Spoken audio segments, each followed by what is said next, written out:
बलिया, चाहे शासन की बेरुखी हो या प्रशासन की लापरवाही, नेताओं का नकारापन या अधिकारियों का भ्रष्टाचार, गुंडों की दबंगई या जनता को लूटते जनता के पहरेदार, हर मुद्दे पर हम बनेंगे आपकी आवाज, बोलेंगे हल्ला सिस्टम के हर उस नुमाइंदे के खिलाफ जो दबाएगा आपकी आवाज। आज के हल्ला बोल में बात SECL में खुलेआम हो रहे कोयले की चोरी की, जहां पर बेखौफ कोल तस्कर खदान में घुसकर दिन दहाड़े कोयले की चोरी कर रहे हैं, जिसकी वजह से हर साल SECL को करोड़ों रुपए का चूना लगाया जा रहा है।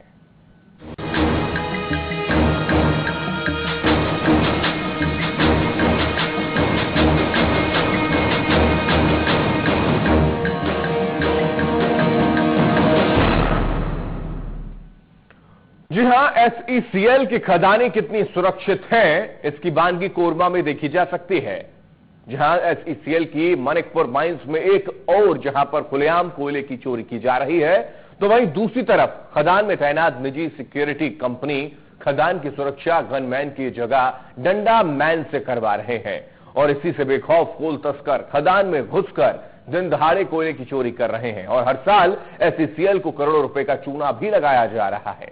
देखिए रिपोर्ट। SECL की कोयला खदानें अपने कारनामे को लेकर एक बार फिर सुर्खियों में है, लेकिन इस बार मामला खदानों की कड़ी सुरक्षा और उनके दावों में सेंध लगाते कोल तस्करों से जुड़ा है। जहां छोटे छोटे कोयला तस्कर खदानों में सेंध लगाकर सैकड़ों टन कोयला बड़े कोल माफियाओं तक पहुंचाने का काम करते हैं। दरअसल ये पूरा नजारा SECL की मानिकपुर खदान का है, जहां दिन का उजाला होते ही सैकड़ों की संख्या में ग्रामीण बेखौफ होकर खदान के पिछले हिस्से से खदान में दाखिल होते हैं और फिर यहीं से दिन भर चलता है कोयला चोरी का खेल।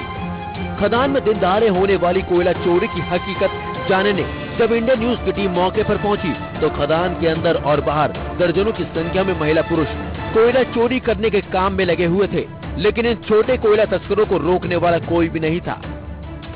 हालांकि खदान की कुछ दूरी पर एक सुरक्षा कर्मी नजर आया, लेकिन वो इन तस्करों को रोकने की जगह हाथ पर हाथ धरे पूरे नजारे को देखने में लगा हुआ था।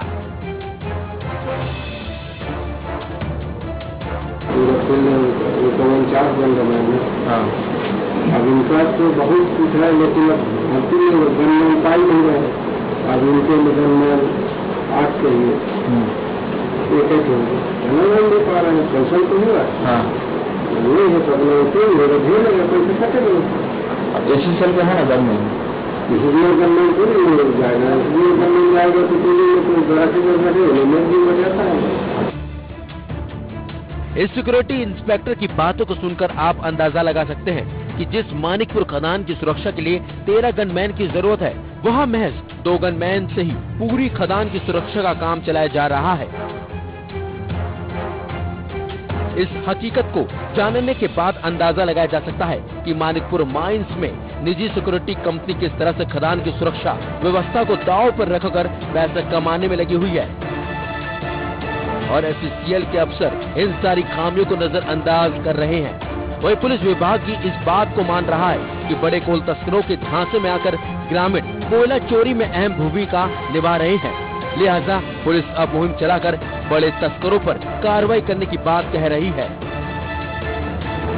हम माइंस एरिया के आसपास के जो ग्रामीण होते हैं वो यहाँ से रोज बोरियों में भर के अपने जीविकोपार्जन के हिसाब से कोयला निकालते हैं और वो उनके जो कोई भी तस्कर टाइप के लोग होते हैं उनको कोयला बेचते हैं। तो हम कोशिश कर रहे हैं कि इसमें जो बड़े लोग हैं जो कोयले के खरीदी बिक्री में इन्वॉल्व हैं उन पर पहले कार्रवाई की जाए, तो उसके बाद में फिर जो छोटी मात्रा में हो रहे हैं उस पर भी कार्रवाई करेंगे। लेकिन हम प्रयास कर रहे हैं कि जो बड़े ऑर्गेनाइज्ड टाइप के जो इस क्राइम को कर रहे हैं उसमें नकेल डाला जाए। ताकि इन सारे नजारों को देखने के बाद एक बात तो तय है कि कोयले की काली कमाई में हर एक हाथ काले हैं और यही वजह है कि काफी समय से सुरक्षा में खामी के बावजूद अधिकारी सिक्योरिटी एजेंसी के खिलाफ कड़ी कार्रवाई करने की जगह कोयले की चोरी के इस खेल को बड़े ही आराम से देखने में लगे हुए हैं। Vijay Kumar, Korba, India news. जी हाँ, तो कोयला की खदानों में कोयला चोरी करवाया जा रहा है या फिर किया जा रहा है? अगर किया जा रहा है और करवाया जा रहा है तो प्रशासन अब तक क्यों शांत है, क्यों नींद में सोया हुआ है? आखिर किन कारणों की वजह से इनको शय दी जा रही है और इसी पर आज हम हल्ला बोल रहे हैं कि कोयला जो वाकई में हर किसी के लिए बहुत जरूरी है और कितना महंगा लोगों तक मैसर हो पाता है, यह आसानी से, यानी कि माइंस में कोयला खदानों से लोग ग्रामीण आसपास के आते हैं, किसी की शय पर यह काम हो रहा है, आसानी से इस तरीके की चोरी नहीं की जा सकती है। लेकिन हैरानी की बात है कि प्रशासन के नुमाइंदे इस पर अब कार्रवाई करने की बात कर रहे हैं। अब तक क्या प्रशासन सो रहा था? क्या प्रशासनिक नुमाइंदों को इसकी खबर नहीं थी? खबर थी, लेकिन उसके बावजूद कोई कार्रवाई नहीं की गई है। यही वजह है कि एससीसीएल के जो माइंस हैं, खदानें हैं, वो लगातार इनमें तस्करी हो रही है, इनकी तस्करी करवाई जा रही है, लेकिन बड़े बड़े मगरमच्छों तक प्रशासन के नुमाइंदे अब तक नहीं पहुंच पाए हैं। विजय हमारे साथ जानकारी के लिए जुड़े हैं, हमारे संवाददाता। विजय, लगातार ये चोरी की खबरें मिल रही हैं और हैरानी की बात यह है कि 13 से ज्यादा जो गार्ड्स हैं उनको तैनात किया जाना चाहिए, लेकिन केवल एक गनमैन वहां पर मौजूद है। क्या इस तरीके से सुरक्षा दी जा रही है खदानों को? देखिए, मैं आपको बताना चाहूंगा, जो इस पूरे मामले को लेकर जब इंडिया न्यूज ने कवरेज किया तो ये हकीकत सामने आई है कि जो खदानों की सुरक्षा के लिए जो एससीसीएल मैनेजमेंट है करोड़ों रुपए खर्च करता है सुरक्षा के नाम पर, लेकिन ये सुरक्षा की जो इस पूरी सुरक्षा व्यवस्था पर जो कोल तस्कर वो सेंध लगा रहे हैं। कहीं ना कहीं जो खामियां है, जो गनमैन की पोस्टिंग होनी चाहिए, अगर गनमैन तैनात होंगे तो कोयला चोरी करने वाले खदान में प्रवेश नहीं कर सकेंगे, लेकिन जब वहां पर डंडा लेकर आदमी खड़ा रहता है, जब ये झुंड की संख्या में जब वो ग्रामीण खदान में घुसते हैं तो खुद गार्ड को खतरा होता है, वो कुछ भी नहीं हो पाता और दिन दहाड़े कोयले की चोरी खदाने से होती है। बिल्कुल विजय, ये जो चोरी की खबरें हैं वो लगातार मिलती आ रही हैं, लेकिन अभी ये जो तस्वीरें हैं वो कैद हो चुकी हैं कैमरे में। फिलहाल क्या प्रशासनिक नुमाइंदे कह रहे हैं कि क्या अब कार्रवाई की जाएगी? अब तक क्या प्रशासन सो रहा था या फिर एससीसीएल का जो प्रबंधन है वो सो रहा था? देखिए, कोई आज की बात नहीं है, सालों साल से इस तरह के ये खामियां आती हैं। एससीसीएल के अफसरों से जब हमने पूछना चाहा तो उनका साफ तौर पर मीडिया के सामने वो तो कुछ भी कहते नहीं। ऑफ द रिकॉर्ड उनका ये कहना था कि हम लगातार जो सिक्योरिटी कंपनी है उनको नोटिस जारी करते हैं कि वो गनमैन डाले, लेकिन ये कहीं ना कहीं ये नाकामी है कि उनके नोटिस के बाद भी जो सिक्योरिटी प्राइवेट एजेंसियां हैं वो ना तो गनमैन लाती है ना तो डंडामैन, और जो जिस स्थिति में वहाँ खदानों में सुरक्षा के लिए जो गार्ड तैनात किए जाने चाहिए वो उस स्थिति में भी कम सिक्योरिटी गार्ड होते हैं, जिसके कारण लगातार खदानों में विजय, और ये प्रबंधन की एक बहुत बड़ी लापरवाही है, क्योंकि आसानी से वहां पर केवल एक डंडा लेकर गार्ड को तैनात कर दिया जाता है और जहां पर जरूरत है कि 15 से 20 गनमैन वहां पर मौजूद होने चाहिए, इतनी बड़ी खदान है। तो क्या इस लापरवाही को लेकर प्रबंधन की ओर से कोई कदम उठाया जाएगा? क्या कहता है प्रबंधन? देखिए, प्रबंधन का साफ तौर पर यही कहना है कि हम जो सिक्योरिटी कंपनी है उसको हम नोटिस देते हैं, लेकिन उस नोटिस का उस प्राइवेट सिक्योरिटी कंपनी पर कोई असर नहीं होता है। आज तक जो 8 गनमैन, दो यहाँ मानिकपुर खदान की अगर बात करी जाए तो यहाँ पे 2 सिक्योरिटी कंपनियां काम करती है प्राइवेट, एक नरेंद्र डोंगरा और एक है हाई रॉक। दोनों कंपनियों में कुल 13 गनमैन लगने चाहिए थे, माइंस में तैनाती होनी चाहिए सुरक्षा को लेकर, और बाकी डंडामैन थे। लेकिन गनमैन के अगर हमने जो रिकॉर्ड निकाले उसमें सिर्फ 2 गनमैन की पदस्थापना है। 24 घंटे में सिर्फ 2 गनमैन खदान की सुरक्षा करते हैं। बिल्कुल हैरानी है, और यही वजह है कि इस लापरवाही का फायदा दरअसल कुछ तस्कर उठा रहे हैं। विजय, मैं लौटूंगा आपके पास। इस बीच हमारे साथ नियमित दर्शक प्रदीप राय जी जुड़ गए हैं दमोह से। प्रदीप जी, बहुत स्वागत है आपका, क्या राय है बताएं? सर, हम किसी भी देश के खनिज संसाधनों से देश की तरक्की होती है, और यहाँ हमारे देश में वैसे 2-3 राज्यों में कोयला खदान है, और यहाँ पर सरकार की जिम्मेदारी है खासकर कि वो संरक्षित करें और इनकी पर्याप्त ड्यूटी लगाई जाए यहाँ पर। और जो भी दोषी हो, सिर्फ बैठने वाले नहीं, छोटे नहीं, जो बड़े बड़े इनके यहाँ बैठते हैं ये कोयला चोर, छोटे कोयला चोर, उनको भी अब आरोपी बनाकर उनको भी सजा मिलनी चाहिए, क्योंकि वही लोग करवाते हैं इनको लालच। चलिए प्रदीप जी, बहुत शुक्रिया अपनी राय हम तक पहुंचाने के लिए। आप भी जुड़ सकते हैं इस कार्यक्रम में, जो भी आपके जहन में आ रहा है आप जुड़े, अपनी राय हम तक पहुंचाएं। कुरुक्षेत्र से हमारे साथ नियमित दर्शक चंद्र प्रकाश जुड़ गए हैं। चंद्र प्रकाश जी, बहुत स्वागत है आपका इंडिया न्यूज में, क्या राय है बताएं? देखिए, मैं जो आपने विषय उठाया उससे थोड़ा सा भिन्न करके बोलूंगा, मगर पाऊंगा उसी मुद्दे पर। आज देखिए, मेक इन इंडिया के माध्यम से 104 सैटेलाइट इसरो ने छोड़े आकाश में हरिकोटा से। कितने गर्व की बात है ये राष्ट्र के लिए, मगर जो आप चीज दिखा रहे हैं वो बड़े दुख की बात है। कारण क्या है कि आप देखिए, यहाँ तो आप दिखा रहे हैं कि कैसे माइंस में से हो रही है, मगर आप देखिए जब भारतीय रेल चलती है, मालगाड़ी लेकर के चलती है कोयले को, तो रेलवे लाइन के सारे जितनी झुग्गी झोपड़ी है वो झुग्गी झोपड़ी वाले उस कोयले को उतारते हैं। आरपीएफ वाला आपने न्यूज में बताया कि एक डंडे के साथ जो है ना कर्मचारी खड़ा है, वही हालत भारतीय रेल में है। आरपीएफ का सिपाही, एक सिपाही जिसके हाथ में सिर्फ डंडा होता है, वही घूमता रहता है रेलवे लाइन के ऊपर और वो उस मालगाड़ी की रक्षा करता है। क्या आज हमारी मेंटेलिटी बदली? क्या हमारे नेताओं की मेंटेलिटी बदली? हमारे नेताओं की जो मेंटेलिटी है वही आम जनता की मैं देख रहा हूँ और टीवी स्क्रीन पे साइकिल के ऊपर कैसे ढो करके ले जा रहा है वो कोयला। बड़े दुख की बात है। चलिए चंद्र प्रकाश जी, बहुत शुक्रिया अपनी राय हम तक पहुंचाने के लिए। हर किसी की राय अपनी अलग अलग होती है और आपकी ये खुद निजी राय है।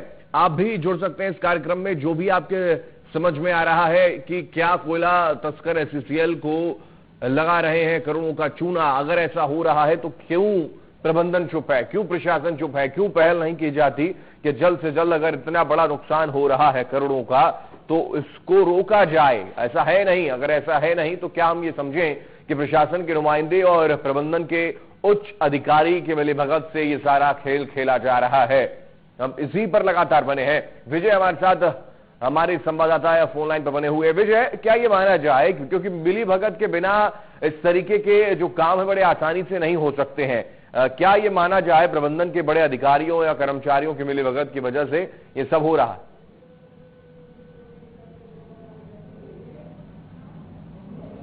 विजय,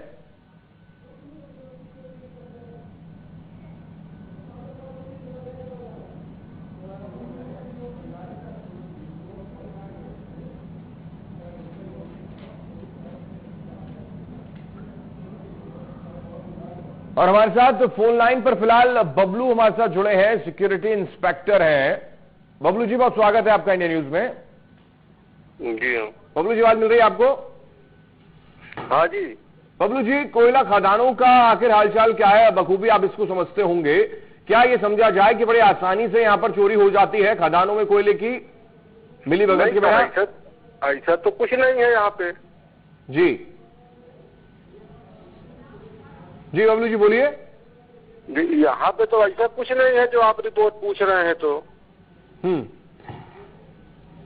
नहीं, हम तस्वीरों में देख रहे हैं और ये तस्वीरें बता रही हैं कि ग्रामीण आते हैं, कट्टे में कोयला भर के ले जा रहे हैं। इन तस्वीरों में हम आसानी से देख रहे हैं और लोगों तक भी ये चीजें पहुंचा रहे हैं। एसईसीएल के अधिकारियों खदान की खामियों पर ध्यान नहीं दे रहे हैं। क्या ये माना जाए? क्योंकि इंस्पेक्टर के नाम पर केवल एक डंडामैन वहां पर तैनात रहता है इतनी बड़ी खदान में।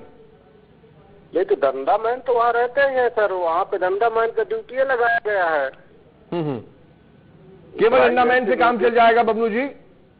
प्राइवेट सिक्योरिटी में जहाँ पे गनमैन की जरूरत है वहाँ गनमैन है, जहाँ वो कोयला फील्ड में है तो उधर डंडामैन रहते हैं।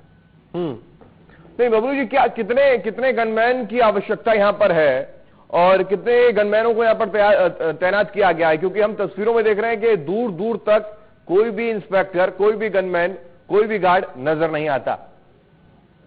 जी नहीं सर, ऐसा तो कुछ नहीं है। गनमैन जहाँ पे है तो गनमैन अपना मैगजीन कैस में रहता है और फील्ड में उधर जहाँ पे मिट्टी डंपिंग होता है वहाँ पे डंडामैन ही रहता है, तो उससे लोग कुछ चुन के ले जाते हो, वो बात अलग है। खदान में तो ऐसा कोई बात नहीं है। बबलू जी, क्या ये जो खदानों की सुरक्षा को लेकर सवाल उठ रहा है और प्रशासनिक नुमाइंदे भी कह रहे हैं कि अगर तस्करी करवाई जा रही है कोयलों की तो हम इस पर एक्शन लेंगे, क्या इस पर आप सहमत नहीं है? क्या गलत बोल रहे हैं प्रशासनिक नुमाइंदे? नहीं सर, तो एक्शन तो मैनेजमेंट ले सकता है, उसमें मेरा तो कोई जोर नहीं है कि क्या कि ग्रेट कोयला है कि क्या है, मैं उसमें कोई जवाब नहीं दे सकता हूँ। हाँ, यानी कि चोरी होती है बबलू जी यहाँ पर कोयले की? जी नहीं सर, कोयला फील्ड में हमारा चोरी नहीं होता है। चलिए, बहुत शुक्रिया हमारे से बात करने के लिए। तो कुल मिलाकर कुछ भी कहने को कोई तैयार नहीं है। यही वजह है कि एसईसीएल प्रबंधन बिल्कुल बेपरवाह बना हुआ है। लापरवाहियां साफ देखने को मिल रही है और यही वजह है कि इस लापरवाही की वजह से कोयला आसानी से यहां पर चोरी हो रहा है। ग्रामीण आते हैं, किसी न किसी की